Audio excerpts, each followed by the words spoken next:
ನಮಜ್ಜನಸ್ಸ ಚಿತ್ತ ಭಿತ್ತಿ ಭಕ್ತಿ ಚಿತ್ರ ತೂರಿಕಾ ಭವಾಹಿ ವೀರ್ಯ ಭಂಜನೆ ನರೇಂದ್ರ ಮಂತ್ರಯಂತ್ರಣ ಪ್ರಪನ್ನ ಲೋಕ ಕೈರವ ಪ್ರಸನ್ನ ಚಾರು ಚಂದ್ರಿಕಾ ಶಟಾರಿ ಹಸ್ತ ಮುದ್ರಿಕಾ ಹಠಾದ್ದು ನೋತು ಮೇ ತಮಃ. ಮತ್ಸ್ಯಕೂರ್ಮ ವರಾಹಶ್ಚ ನಾರಸಿಂಹಶ್ಚ ವಾಮನಃ ರಾಮೋ ರಾಮಶ್ಚ ರಾಮಃ ಕೃಷ್ಣ ಕಲ್ಕಿ ತಥೈವ ಚ ಎಂಬುದು ಒಂದು ಅದ್ಭುತವಾದ ಪ್ರಮಾಣ ವಚನ.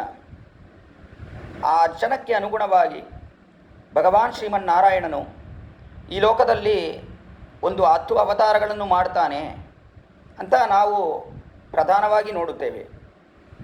ಆದರೂ ಕೂಡ ಅವನು ಎಷ್ಟೋ ಅವತಾರಗಳನ್ನು ಮಾಡಿದ್ದಾನೆ. ಎನ್ನಿಂದ ಯೋನಿಮಾಯ್ ಪಿರಂದಾಯ್ ಅಂತ ಸ್ವಾಮಿ ನಮ್ಮಾಳ್ವಾರ್ ಕೊಂಡಾಡಿದ್ದಾರೆ. ಅವನ ಅವತಾರಿಗಳಿಗೆ ಸಂಖ್ಯೆಯೇ ಇಲ್ಲ. ಆ ಥರ ಎಷ್ಟೋ ಅವತಾರಗಳನ್ನು ಮಾಡಿ ಅವತಾರಗಳನ್ನೆಲ್ಲ ಮುಗಿಸಿಕೊಂಡು ಕೊನೆಯಲ್ಲಿ ತನ್ನ ಸ್ಥಾನವಾದ ಪರಮಪದಕ್ಕೆ ಹೋಗಿ ಸೇರುತ್ತಾನೆ. ಆದರೆ ಇವತ್ತು ಕೂಡ ನಾವು ಅವನನ್ನು ಅನುಭವಿಸಬೇಕು ಅಂದರೆ ಎಲ್ಲಿ ಅನುಭವಿಸಬಹುದು ಅಂದರೆ ಶ್ರೀಮನ್ನಾರಾಯಣನು ಎಷ್ಟೋ ಸ್ಥಳಗಳಲ್ಲಿ ಅಂದರೆ ಚಿಕ್ಕ ಚಿಕ್ಕ ಮನೆಗಳಲ್ಲೂ ಕೂಡ ಶ್ರೀಮಠಗಳಲ್ಲೂ ಆ ರೀತಿಯ ದೇವಸ್ಥಾನಗಳಲ್ಲೂ ಅವನು ಪ್ರತ್ಯಕ್ಷವಾಗಿದ್ದಾನೆ. ಈ ಥರ ಎಲ್ಲ ಸ್ಥಳಗಳಲ್ಲೂ ಇದ್ದರೂ ಕೂಡ ಮುಖ್ಯವಾಗಿ ನಮ್ಮ ಶ್ರೀ ವೈಷ್ಣವ ಸಂಪ್ರದಾಯದಲ್ಲಿ ಒಂದು 106 ದಿವ್ಯದೇಶಗಳನ್ನು ಈ ಭೂಮಂಡಲದಲ್ಲಿ ನಾವು ನೋಡುತ್ತೇವೆ. ಈ ದಿವ್ಯದೇಶಗಳಿಗೆ ಏನು ವೈಭವ ಅಂದರೆ ಈ ದಿವ್ಯದೇಶಗಳನ್ನು ಆಳ್ವಾರ್ಗಳು ಹಾಡಿದ್ದಾರೆ. ತಮ್ಮ ಪಾಶುರಗಳಲ್ಲಿ ಈ ದಿವ್ಯದೇಶಗಳನ್ನು ಅನುಭವಿಸಿದ್ದಾರೆ. ಈ ದಿವ್ಯದೇಶಗಳಿಗೆ ಮಂಗಳಾಶಾಸನ ಮಾಡಿದ್ದಾರೆ.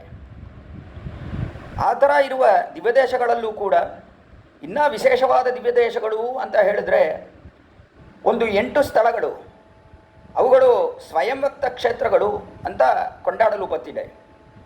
ಆ ಥರ ಇರುವ ಸ್ವಯಂ ವ್ಯಕ್ತ ಕ್ಷೇತ್ರಗಳಲ್ಲಿ ಮುಖ್ಯವಾದದ್ದು ಆಳ್ವಾರ್ ತಿರುನಗರಿಗೆ ಸಮೀಪದಲ್ಲಿರುವ ವಾನಮಾಮಲೈ ನಾಂಗುನೇರಿ ಅನ್ನುವ ದಿವ್ಯದೇಶ.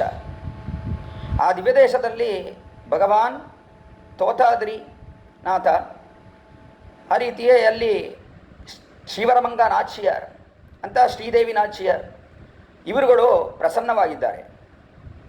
ಆ ಥರ ಇರುವ ವಾನಮಾಮಲೆ ದಿವ್ಯದೇಶದಲ್ಲಿ ಒಂದು ವಿಶೇಷವಾದ ಕೈಂಕರ್ಯ ಮಾಡಲು ನಮಗೆ ಒಂದು ಆಶ್ಚರ್ಯವಾದ ಅವಕಾಶ ಬಂದಿದೆ. ಈ ಒಂದು ದಿವ್ಯದೇಶದಲ್ಲಿ ಸ್ವಾಮಿ ನಮ್ಮಾಳ್ವಾರ್ ಪರಿಪೂರ್ಣವಾಗಿ ಶರಣಾಗತಿ ಮಾಡುತ್ತಾರೆ ತಮ್ಮ ತಿರುವಾಯಿಮುಡಿಯಲ್ಲಿ. ಆ ಥರ ವಿಶೇಷವಾದ ದಿವ್ಯದೇಶದಲ್ಲಿ ನಾವು ಕೈಂಕರ್ಯ ಮಾಡುವುದಕ್ಕೆ ಒಂದು ಅವಕಾಶವನ್ನು ಅಲ್ಲಿರುವ ಶ್ರೀಮದ್ ವೇದ ಮಾರ್ಗ ಪ್ರತಿಷ್ಠಾಪನಾಚಾರ್ಯ ಉಭಯ ವೇದಾಂತ ಪ್ರವರ್ತಕರಾಗಿ ಪರಮಹಂಸ ಪರಿವ್ರಾಜಕಾಚಾರ್ಯರಾಗಿರುವ ವಾನಮಾಮಲೈ ಮಧುರಕವಿ ರಾಮಾನುಜ ಜೀಯರ್ ಸ್ವಾಮಿ, ಆ ಸ್ವಾಮಿ ನಮಗೆ ಒಂದು ಅವಕಾಶ ಮಾಡಿಕೊಟ್ಟಿದ್ದಾರೆ, ಅಲಭ್ಯ ಲಾಭ ಬರುವಂತೆ ಮಾಡಿದ್ದಾರೆ.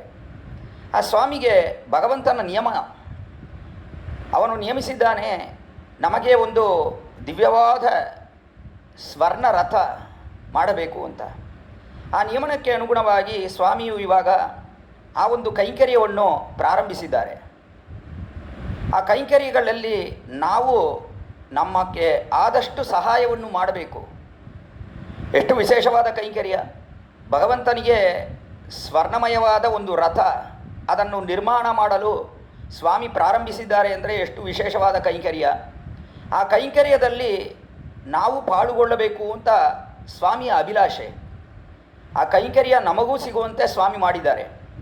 ಆದ್ದರಿಂದ ಎಲ್ಲರೂ ಮಾಡಬೇಕಾಗಿರುವುದು ಏನು ಅಂದರೆ ಆ ಕೈಂಕರ್ಯಗಳಲ್ಲಿ ಪಾಲುಗೊಳ್ಳಬೇಕು.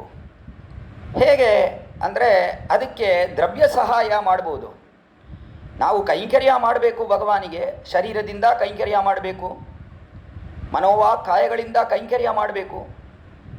ಅದಕ್ಕೂ ಮೇಲಾಗಿ ನಾವು ಎಷ್ಟೋ ಸಂಪಾದನೆ ಮಾಡ್ತೀವಿ. ಐಶ್ವರ್ಯವನ್ನೆಲ್ಲ ನಾವು ಸಂಪಾದನೆ ಮಾಡಿ ಎಷ್ಟೋ ಇತರ ವಿಷಯಗಳಲ್ಲೆಲ್ಲ ನಾವು ಅದನ್ನೆಲ್ಲ ನಾವು ವ್ಯರ್ಥವಾಗಿ ನಾವು ಅದನ್ನು ಮಾಡ್ತಾನೇ ಇದ್ದೀವಿ ಇತರ ವಿಷಯಗಳಲ್ಲಿ ಆ ದ್ರವ್ಯವನ್ನು. ಆ ಥರ ಇರುವ ಕಾರಣದಿಂದ ಈ ಒಂದು ಅಲಭ್ಯ ಲಾಭ ನಮಗೆ ಸಿಕ್ಕಿದೆ ಇವಾಗ.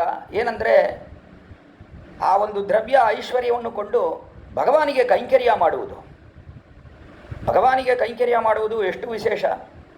ಅದರಲ್ಲೂ ಜೀಯರ್ ಸ್ವಾಮಿಯ ನಿಯಮನಕ್ಕೆ ಅನುಗುಣವಾಗಿ ಆ ಒಂದು ಸ್ವರ್ಣ ರಥಕ್ಕೆ ನಾವು ಸಹಾಯ ಮಾಡಬೇಕು.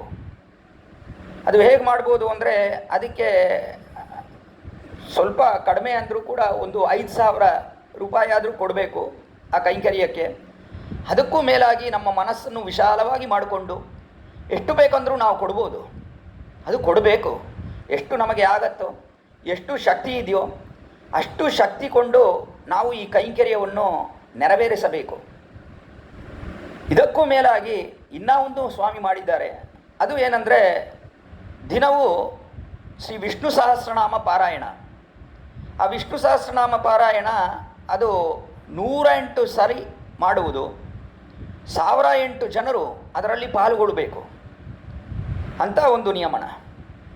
ಅದನ್ನು ಮಾಡಿ ಕೊನೆಯಲ್ಲಿ ಆ ವಿಷ್ಣು ಸಹಸ್ರನಾಮದ ಕೊನೆಯ ದಿನ, ಆ ದಿನದಲ್ಲಿ ಯಾರೆಲ್ಲ ಈ ವಿಷ್ಣು ಸಹಸ್ರನಾಮಕ್ಕೆ ಸಹಾಯ ಮಾಡಿದ್ದಾರೋ, ಅಂದರೆ ಅದಕ್ಕೆ ದ್ರವ್ಯ ಸಹಾಯ ಐಶ್ವರ್ಯದಿಂದ ಸಹಾಯ ಮಾಡಿದ್ದಾರೋ ಅವರುಗಳಿಗೆ ಒಂದು ಡೋಲೋತ್ಸವ ಶ್ರೀ ವಾನಮಾಮಲೆ ದಿವ್ಯದೇಶದಲ್ಲಿ ಭಗವಾನ್ ತೋತಾದ್ರಿನಾಥನಿಗೂ ಶ್ರೀವರಂಗನಾಚಿಯಾರಿಗೂ ಸೇರಿ ಅಲ್ಲಿ ಒಂದು ಡೋಲೋತ್ಸವ.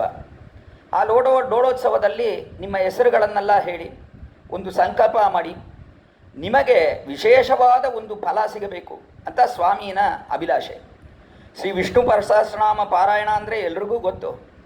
ಎಷ್ಟು ಆಶ್ಚರ್ಯವಾಗಿರುವ ವಿಷ್ಣು ಸಹಸ್ರನಾಮ. ಅದರ ಪಾರಾಯಣ ಮಾಡಿದ್ರೆ, ಅದನ್ನು ಕೇಳಿದ್ರೂ ಸರಿ, ನಾವು ಹೇಳಿದ್ರೂ ಸರಿ, ಏನು ಮಾಡಿದ್ರೂ ನಮಗೆ ವಿಶೇಷವಾದ ಫಲ ಸಿಗತ್ತೆ ಎನ್ನುವುದಲ್ಲಿ ಯಾವ ಸಂದೇಹವೂ ಇಲ್ಲ.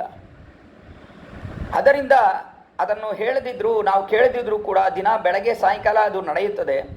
ಅದನ್ನು ಆನ್ಲೈನಲ್ಲಿ ಕೇಳ್ಬೋದು.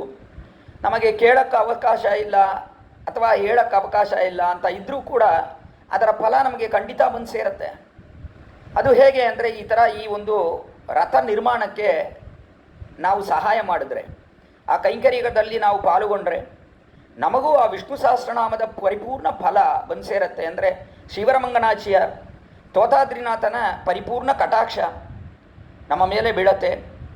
ಈ ಲೋಕದಲ್ಲಿ ನಾವು ಆನಂದವಾಗಿದ್ದು ಕೊನೆಯಲ್ಲಿ ಪರಮಪದದಲ್ಲಿ ಹೋಗಿ ನಿತ್ಯ ಕೈಂಕರ್ಯವನ್ನು ಭಗವಂತನಿಗೆ ಮಾಡಬಹುದು ಅನ್ನುವುದನ್ನೇ ಇಲ್ಲಿ ಹೇಳಬೇಕು ಅಂತ ಸ್ವಾಮಿಯ ನಿಯಮನ.